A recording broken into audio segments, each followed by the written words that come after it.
I don't do well in the sun because I burn really easily and I also dehydrate really easily, so I decided to make myself a parasol so I can get through the summer months a little bit easier. In terms of inspirations, I really like frilly parasols that fit into the general category of Lolita fashion, so I collected a few that I was personally drawn to into a Pinterest board so that I could refer to them if I'm feeling a little bit stuck on the frill placement down the line. Other than that, I really didn't have a plan. I just got out an old umbrella that I never used, took it apart and started creating. I don't like using umbrellas because I generally like the rain. I find it quite relaxing and it doesn't usually bother me if I get wet on a walk as long as I'm not soaked through. But in those circumstances, I just don't go outside, so I don't need an umbrella taking up room in my house. However, I did take this umbrella apart in a way that I could reattach the original waterproof layer if I wanted to. I cut off a triangle to use as a pattern piece, but I also re-sewed it into place after I was done using it. So if I have, say, a friend over who needs an umbrella to get home or something, I will still have one that I can lend them. Or equally, if it's really sunny, I can also lend them the new parasol just as easily. It's always nice to have a multi-purpose item rather than something that you can only use one thing. It makes my brain much happier because my brain doesn't like having lots of things it perceives as useless. That's one of the main reasons why I upcycle things so often. I just don't like having things that I don't think have a purpose in my life. Talking of upcycling things, for this project I'll be using an old bedsheet. I don't use this bedsheet anymore because I accidentally ripped a giant hole into it when hanging it to dry on a door. I got it back in 2019 when I was in university, so it's lasted me a good while before it ripped, so I think it will still make a nice sturdy parasol cover. I started out by using the piece I cut off the umbrella to cut out 6 equal triangles, and with this I tried to waste the least amount of fabric possible. However, with a print like this, I unfortunately couldn't alternate my pieces to effectively maximize the amount of fabric that I was using, so I did have a lot more wastage than I would have personally liked for this project. I have added them into my scrap box, but I really need to think of a project to do with that box soon because it's getting very full. I think my issue with using scraps comes down to the fact that I only really like monochromatic things. I don't really like things having a wide range of colors without a main color to kind of anchor them all together, and if they do stretch across the whole rainbow, I tend to use them a lot less. But luckily for me, my sibling also has a fabric scrap box, so maybe I can do some trading to get a larger amount of cohesive pieces to do bigger projects with. What I'm trying to say is that all the scraps from this project will eventually be used, they just might not be used by me and they won't be used in this project. Now that I had all my base pieces, I could sew them together. This was really easy because I didn't have to worry about fully connecting them at the very top, as I actually need a hole there to get the attachment piece of the umbrella frame to go through. So all I had to do was sew them up to the point where I was comfortable that I wasn't accidentally sewing it to another piece. In terms of thread for this project, I didn't want to use white as it felt a little bit dull to me, so instead I decided it would be the perfect project to get through all of my half-finished bobbins and almost finished spools, and it was such a good idea. In total, I managed to empty 4 bobbins and 2 spools, which is really helpful for future projects, especially the bobbins as I only have 8 of them, and at the start of this project every single one of them had thread on it. It's honestly my biggest issue when it comes to sewing things in different colours. I am constantly running out of bobbins and picking one to sacrifice. You can put thread back onto a spool, but with pieces that are less than a meter long, it really feels quite redundant, so I usually end up just throwing these pieces away, which is really unfortunate because while thread is quite cheap, I don't like wasting things, so it's really nice to have a project where I could get through all of those things without having to waste them. Now that I had the base complete, I could move on to making all the ruffles that I was going to add over the top. For this project, I decided to do 2 different sizes of ruffles. The thicker one is for the bottom edge, as I really like the fluffy draped look of ruffles along the side of parasols, and then the thinner one is for details along the center of the parasol. And because I was planning to make these strips into ruffles and I was going to have to pull them a lot to gather them up, I knew that the edges would get frayed really easily if I didn't hem them, so I ended up having to hem around 20 meters of fabric. And yes, it took a very long time, but I'm also very happy with the results, so I don't really care. I used the widest zigzag stitch on my machine and then upped the tension on my machine to a 3 when normally I do a zigzag stitch in around a 2. This meant that while I was sewing, if I got the needle to hit right at the edge of the fabric, the tension of the bobbin would then pull that edge underneath to create a really easy rolled hem, and it worked perfectly. I'm pretty sure I can't afford this on my own because I don't really understand tension on a sewing machine, but I have no idea where I've heard it from. I watch a lot of sewing content on YouTube and I have for years and years, so over time my mind has latched onto pieces of information from everywhere and amalgamated it all into semi-good sewing skills. It's funny because I think I consider myself worse at sewing now than I remember thinking I was last year. Like, I was much more confident in my skills last year than I am today, and that is because I used to stick very heavily into my comfort zone, and I still do to an extent. If you scroll through my channel, you can clearly see that I favor trousers over everything, but nowadays I really like creating a wider range of items using a wider range of techniques. This makes me feel worse about my sewing because I fail at things a lot more often, but it definitely makes me better at sewing overall. I hope I will get back to the point where I'm really proud of what I sew. I'm just doing a lot of learning currently, and it's harder to feel like you're proud of something when you still feel like you have so much more to learn. Once I had my 2 long strips all hemmed up, I could then ruffle them. them. I did this in sections because I have learned from past experiences that gathering longer sections is just a recipe for annoyance. It will always feel like it will save you time, but if you have to pull on a thread for a significant period of time, it's just so likely to break that it isn't worth it. On the other hand, gathering is luckily very simple whether you have a machine or you don't. On a machine, you just sew a straight stitch using the biggest stitch possible, which for me is a 4. And then when you get to the end of a section, you don't do any back stitching or anything that will lock these stitches into place, because you need to have the bobbin thread loose in order to carefully pull it along the fabric to create that gathered effect. Personally, when I gather, I like to get the piece to the length that I need it to be first, and then I neaten up all the ruffles.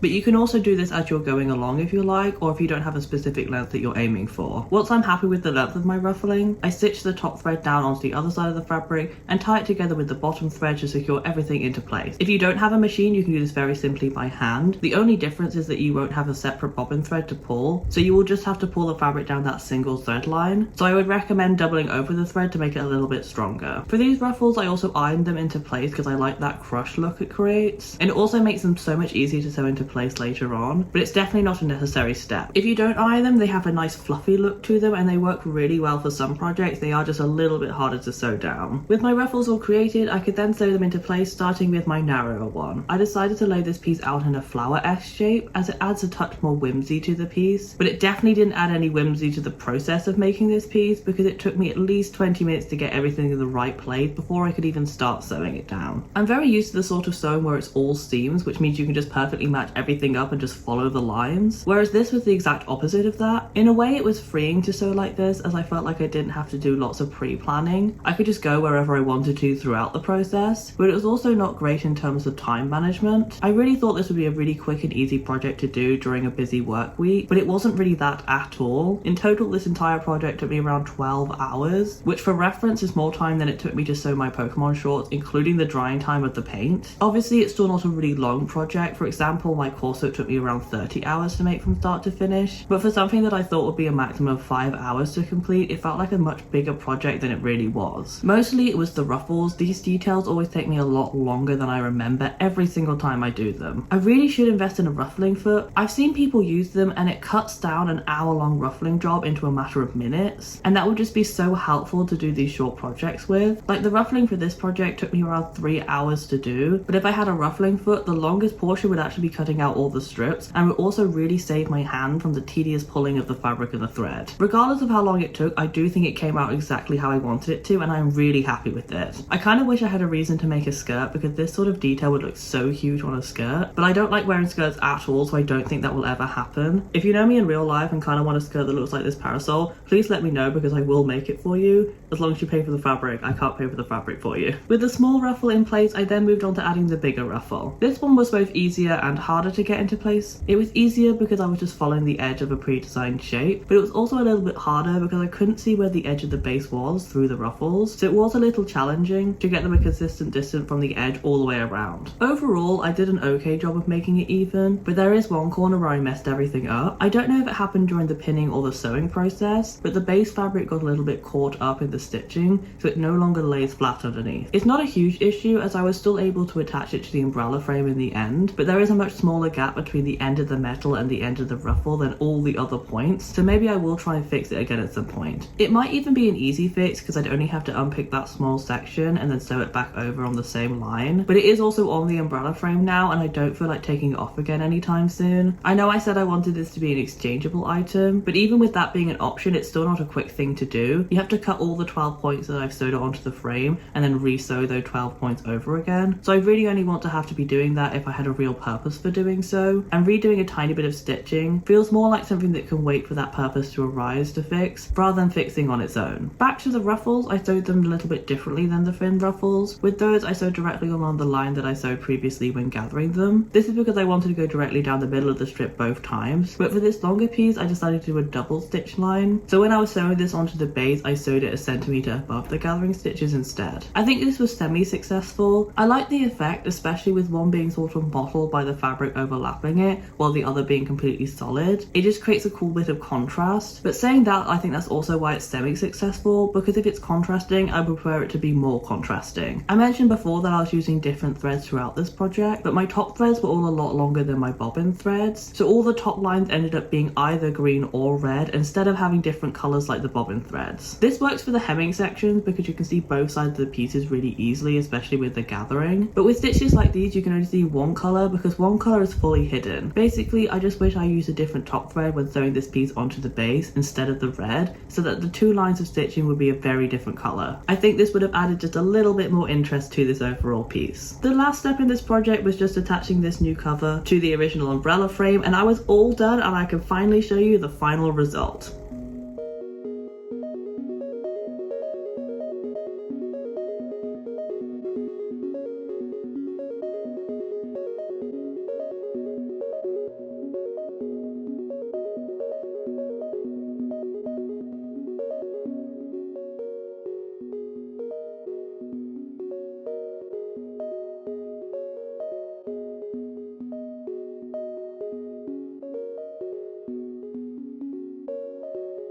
This is one of those projects where I got the exact result that I was expecting to out of it. It just took a lot longer than I wished it would have, and it ended up quite heavy. Like, I love the look of it, but realistically, how am I meant to carry this around with me? I only own really small bags, which doesn't really fit in any of my bags. If I try and just have it under a table at a restaurant, it's really bulky. So while I wanted this to be a more everyday piece, I feel like it's more gonna be like a holiday piece. I'm hoping something like a picnic comes into my life that I can take this to, because that would just be perfect.